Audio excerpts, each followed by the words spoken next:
ഇപ്പോൾ ശ്രീ വിജയകുമാർ മുൻ സ്പീക്കർ കൂടിയായിരുന്നു അദ്ദേഹം ടെലിഫോൺ ലൈനിലുണ്ട്. ശ്രീ വിജയകുമാർ, താങ്കളുടെ ഒരു അറിവും ഈ അനുഭവ സമ്പത്തും വെച്ച് ഇന്ന് എന്താണ് സംഭവിച്ചത് എന്നാണ് താങ്കൾക്ക് തോന്നുന്നത്?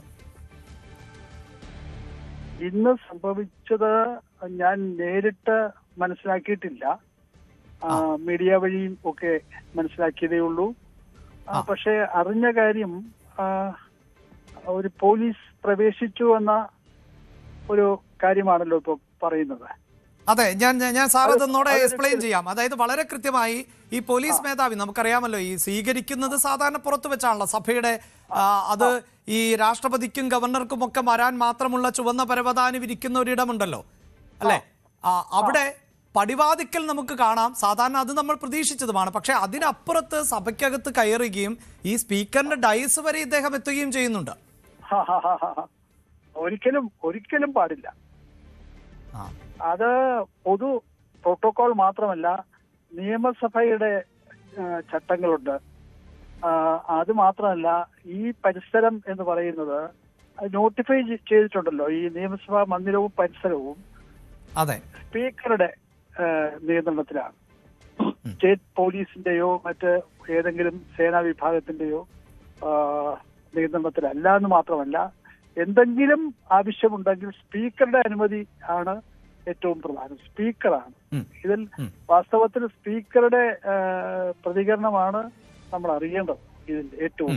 അങ്ങനെ ഇതുവരെ സംഭവിച്ചിട്ടില്ല നമ്മുടെ കാര്യത്തുമില്ല. ഞാനൊക്കെ വളരെ കാലമായിട്ട് നിയമസഭയിൽ ഉള്ളതാണ്. 8ാം നിയമസഭ മുതൽ ഞാനുണ്ട്. സ്പീക്കറായിരിക്കുമ്പോഴും ഒന്നും സംഭവിച്ചില്ല. ഇവിടുത്തെ അതാണ് ശ്രീ വിജയകുമാർ, അതായത് ഗുരുതരമായ സമാധാന പ്രശ്നം സഭയിൽ ഉണ്ടാകുമ്പോൾ പോലും സഭാനാഥന്റെ അനുമതിയോടുകൂടിയാണല്ലോ പോലീസിന് അവിടേക്ക് പ്രവേശനമുള്ളൂ. ഇതിപ്പോൾ എന്തായിരുന്നു ഒരു പശ്ചാത്തലം എന്ന് മനസ്സിലാകുന്നില്ല. അല്ല, ഞാൻ സൂചിപ്പിച്ചത് ഈ വാച്ചാൻമാർഡിനെ നിയന്ത്രിക്കാൻ പറ്റാത്തൊരു സാഹചര്യം ഉണ്ടായ പോലീസുകാര് എന്ന നിലയിലല്ല സഭയിലുള്ളത്. വാച്ച് ആൻഡ് വാർഡ് എന്ന നിലയിൽ പോലീസിൽ നിന്നും സെലക്ട് ചെയ്യുന്നതാണ്. സ്പീക്കറാ സെലക്ട് ചെയ്യുന്ന ആളുകൾ.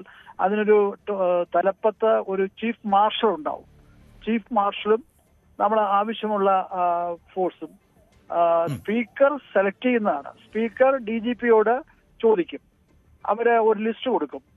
ആ ലിസ്റ്റിൽ നിന്ന് സ്പീക്കർ നേരിട്ട് ഇന്റർവ്യൂ നടത്തിയാണ് ഇവര് സെലക്ട് ചെയ്യുന്നത് തന്നെ. അവർക്ക് പോലീസ് യൂണിഫോം അപ്പൊ തന്നെ മാറ്റേണ്ടതായിട്ടുണ്ട്. പോലീസ് യൂണിഫോം പാടില്ല. ഇങ്ങനെയൊക്കെയുള്ള ഒരുപാട് ചട്ടങ്ങളുണ്ട്, നടപടിക്രമങ്ങളുണ്ട്. അപ്പൊ ഇതിലൊന്നും അങ്ങനെ ഒരു പെശക് പറ്റേണ്ട കാര്യമില്ല. വേറെ ആർക്കും തന്നെ അതിൽ കൈകടത്താനോ മാറ്റം വരുത്താനോ സാധിക്കില്ല. ഇതുവരെയുള്ള അനുഭവം അതാണ്. എന്താണെന്ന് ഗൗരവമായി പരിശോധിക്കണം. അത് സ്പീക്കർ എന്ന നിലയിൽ അദ്ദേഹത്തിന്റെ പ്രതികരണം എന്തായാലും ഉണ്ടാകും എന്ന് ഞാൻ പ്രതീക്ഷിക്കുന്നു. തീർച്ചയായും നമുക്ക് അത് തന്നെയാണ്, എന്തുകൊണ്ടാണ് ഈ പോലീസ് മേധാവി അകത്തേക്ക് പ്രവേശിച്ചത് എന്നതിലാണ് വ്യക്തത കൈവരേണ്ടത്. ഇപ്പോൾ